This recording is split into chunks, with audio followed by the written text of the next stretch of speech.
In 2016, Formula One was in decline. Viewing figures had fallen 40% in less than a decade. The sport was making less money than the NFL, Premier League, and NBA sports leagues, and interest amongst the younger generation was waning. Fast forward 6 years to 2022, and Formula One is one of the fastest growing sports in the world. It's watched by over 1.5 billion people, generates billions of dollars, and provides one of the most lucrative spaces for businesses to advertise. So what changed? How can one sport go from losing a generation and struggling financially to attracting record audience numbers and brokering lucrative sponsorship deals? This is the story of how one company saved the sport. Since 1970, Formula One had been run by British businessman Bernie Ecclesstone, dubbed the F1 Supremo by the British tabloid press. Ecclesstone had built his wealth running used car dealerships before entering motorsport, buying the Brabham racing team. He eventually took control of F1's governance, and from there, pioneered the sale of the sport's television rights and controlled all aspects of the sport, from administration to race setups to logistics. This was all done under what was known as the Concorde Agreement. His control of Formula One eventually made him one of the richest people in the UK, with a $3 billion fortune. There's little doubt that Ecclestone played a large part in building up Formula One's global presence. By 2008, 600 million people were watching the sport every year, with an average of 80 million people tuning in for every race. To put that into context, the Super Bowl averaged an audience of 112 million in 2022, the difference being that there are over 20 races in a single Formula One season, so the potential of the sport is huge. But there was a problem.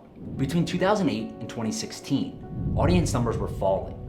Over those 8 years, audience numbers dropped from a high of 600 million in 2008 to just 352 million by 2017. How did one sport lose over 200 million fans in 8 years? There were many factors, but one of the biggest was that Bernie Ecclestone simply didn't care about the younger generation or modern media platforms. This might sound like quite an extraordinary claim, but Ecclestone was quoted as saying, "Most of these kids haven't got any money. I'd rather get to the 70-year-old guy who's got plenty of cash. There's no point trying to reach these kids because they won't buy any of the products here. And if marketers are aiming at this audience, then they might as well advertise with Disney. I'm not interested in tweeting, Facebook, and whatever the nonsense is. I tried to find out in any case, but I'm too old-fashioned. I couldn't see any value in it." On top of this, Formula One's revenue model was a mess. Ecclestone had built the sport into a global phenomenon, but it was severely under-monetized. Formula One's global fan base was around 2 or 3 times larger than the NFL in 2017, but the NFL brought in almost 8 times more revenue. The sport was essentially lacking investment, direction, and most importantly, viewers. But one company saw an opportunity. Liberty Media, a mass media company controlled by billionaire John C. Malone, already had sporting interest, owning the Atlanta Braves, and they saw the chance to reverse the fortunes of Formula One. You can see why. At the time, Formula One was a severely under-monetized global sport that had a huge opportunity to expand geographically, most notably in the United States. With so much apparent potential, Liberty Media placed one of the largest bets in sports business history, putting up $4.4 billion to buy a controlling stake in Formula One in 2016, signaling the first major change in the sport for over 40 years. Soon after the investment, the company began to make significant changes. With an aging fan base, falling viewing numbers, and a product that was starting to feel outdated, the first thing Liberty Media needed to do was modernize the sport and re-engage a disenfranchised generation. The first significant move they made was in relaxing the restrictive rules around social media. Under the previous Ecclestone regime, strict regulations have been applied to any use of the Formula One trademark, the intellectual property, and even fan footage from races. Teams had been severely limited in what they could post online, and drivers were under even tighter restrictions. Lewis Hamilton, for instance, had a stack of cease and desist letters from Ecclestone just for posting clips on his Instagram. Given the social presence of drivers like Lewis Hamilton, Max Verstappen, and Daniel Ricciardo, it looked like Formula One was doing everything it could to disenfranchise a whole generation of fans. The new policy changed everything. Teams and drivers could suddenly share official race footage, live stream from race weekends, and engage with fans without the fear of sanctions from the governing body. And the digital upheaval didn't stop with social media. Liberty also launched the streaming platform F1 TV and created an esports series, which generated more than 23 million views across its various digital platforms during 2021. The results have been impressive. Formula One became the fastest growing digital property in sports, growing 99% between 2019 and 2020. In fact, Formula One is the fastest growing major sports property across Facebook, Twitter, Instagram, YouTube, TikTok, Snapchat, Twitch, and Chinese social platforms. with total followers up 3% to 35 million. And the attempts to target the younger generation were also working. Over 75% of Formula One's audience growth in 2020 came from those aged between 16 and 35. And during its annual Investor Day presentation last November, Liberty Media announced that the average age of a Formula One fan had dropped from 36 in 2017 to just 32 today. This compares to other sports like the NFL and NBA, which have average ages of 50 and 42 respectively. The plan was working. The Formula One ship was starting to turn. But to truly understand how Liberty Media have turned Formula One into a global product, we need to look beyond modernization and towards how the company tried to increase engagement through dramatizing the sport both on and off the track.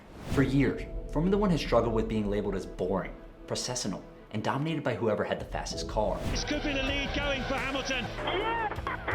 Hamilton wins the Monaco Grand Prix. Clearly a younger generation, who is used to the burst of entertainment on TikTok, aren't going to be interested in processional racing, and so Liberty Media immediately set out to change things. Within a year, plans to change existing regulations and formats had been put forward with the aim of creating an environment that turned race weekends into mini festivals with concerts and events, extra sprint races, and rule changes aimed at encouraging more overtaking. There's still a way to go before we can class this particular move by Liberty Media as a success, and some people haven't welcomed the glamorization of the sport. But since the deal was made in 2016, there is evidence to suggest that the performance gap between Formula One teams has significantly reduced. And based on the events of December 2021, the safety car is coming in at the end of this lap. We're going to have one lap of racing to decide the championship. It would seem that something about the plan is working, although some might disagree. No, Mikey, no, Mikey, that was so not right. But events on the track are only half the story. Nothing has had a bigger impact on Formula One's growth than a partnership that Liberty Media made away from the track. The groundbreaking partnership with Netflix. Netflix isn't a traditional sports broadcaster, and so perhaps not the platform you'd expect Formula One to approach. But knowing they needed to appeal to new audiences, Sean Bratches, Liberty Media's managing director of commercial operations, brokered a deal to create a new, behind-the-scenes documentary covering the 2018 Formula One season. In fact, at the time, Bratches even said, Formula One is a global sport that we are actively repositioning from a motorsport company to a media and entertainment brand. And with this, Drive to Survive was born. The fly-on-the-wall docuseries has opened up what was previously inaccessible and created the opportunity for personalities within the sport to emerge, revealing rivalries and friendships that traditional broadcasts had failed to show. The masterstroke of this deal was how it enabled the sport to suddenly appeal to two very different audiences. There are those traditional fans who watch the race live, purely for sporting spectacle, but Drive to Survive enabled Formula One to pull in a whole new demographic. Those who were not interested in the sport itself, but bought into the drama created by the docuseries and the personalities that emerged. This created a funnel into the actual sport and has been instrumental in the growth of Formula One around the world. This was certainly one of Liberty Media's smartest moves since the takeover in 2016, and matched with the digital changes, allowed the sport to go global. The worldwide audience for Formula One is now expected to surpass 1.5 billion people over the next year, up 11% since Liberty Media took over, with 77% of the new fans under the age of 35. In fact, demand is so high for Formula One that they're considering expanding from 23 to 30 races per season, with interest in Africa and Asia. But the key thing about this growth is not just its scale, but more importantly where it's happened. Up until 2016, Formula One had always struggled to muscle in on the incredibly lucrative US market. The established leagues of the NFL, MLB, NBA, and NHL dominated the landscape, and past attempts to break into this arena had failed miserably. Liberty Media knew this, but they also knew how to solve that problem, and Drive to Survive had a big part to play. Viewership in the United States has doubled since the Netflix series debuted in 2017, increasing from an average of 500,000 in 2017 to over 1 million viewers per race in 2022. In fact, US viewing figure records are being broken almost every week in 2022. The first race in Bahrain averaged 1.3 million viewers, becoming the most viewed Formula One race on cable television in 25 years. And the second race in Saudi Arabia surpassed that by pulling in 1.45 million viewers. And even that's since been broken again, with over 2.5 million people tuning in for the inaugural Miami Grand Prix in May. Formula One has taken center stage in 2022, but it's not just people watching on their television. People are going to these events too. Just look at the 2021 US Grand Prix in Austin, Texas as an example.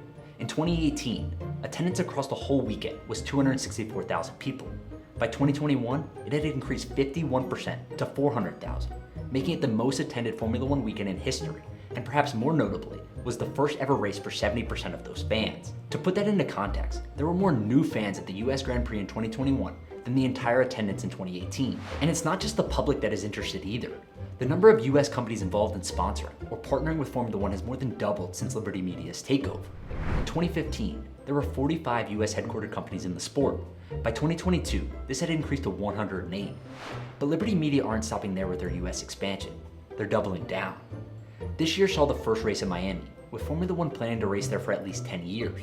And 2 US Grand Prix will soon become 3, following the confirmation of a brand new race in Las Vegas, starting from 2023, meaning the US will now have more races than any other country on the Formula One calendar.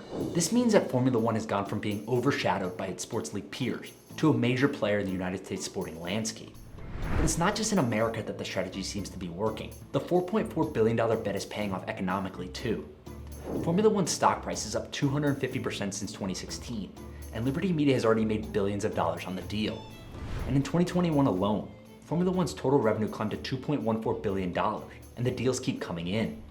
In June 2022, Formula One agreed to renew its rights deal with ESPN through to 2025, with sources suggesting that ESPN has agreed to pay around $75 million to $90 million per year for the rights.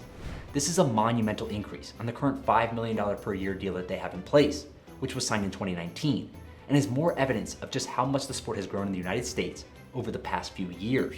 This broadcast revenue will continue to grow over time, but the historically under-monetized sponsorship base should expand quickly too. We've already seen lucrative series-wide deals made with Crypto.com, Aramco, and Rolex, and individual teams are now brokering more lucrative deals with businesses like Ineos, Cognizant, and Oracle, partnering with Mercedes, Aston Martin, and Red Bull respectively. It's hard to say if these deals could have been made in the pre-Liberty Media era, but it's unlikely. They appeal to a different demographic, and the growth of Formula One as a global brand means that deals like these simply make much more sense now for these larger companies. So what does the future hold for Formula One? It certainly looks more promising than it did in 2016, but there are still clearly some issues in the sport. Recent rule changes have resulted in more technical difficulties than the governing body perhaps wanted. And some people have bemoaned the fact that the sport's integrity has been sacrificed for entertainment purposes. Bratch's ambition to actively reposition the sport from a motorsport company to a media and entertainment brand has certainly not pleased everyone. But the numbers speak for themselves. Over the past 6 years, Liberty Media have transformed what was a struggling global brand into one of the most profitable sports leagues in the world. There are always going to be those who oppose change, but with over 15% of the world population now watching the sport, Liberty Media's approach has brought a sport back from the brink. Content is king, and no one understands that better than Liberty Media with Formula One.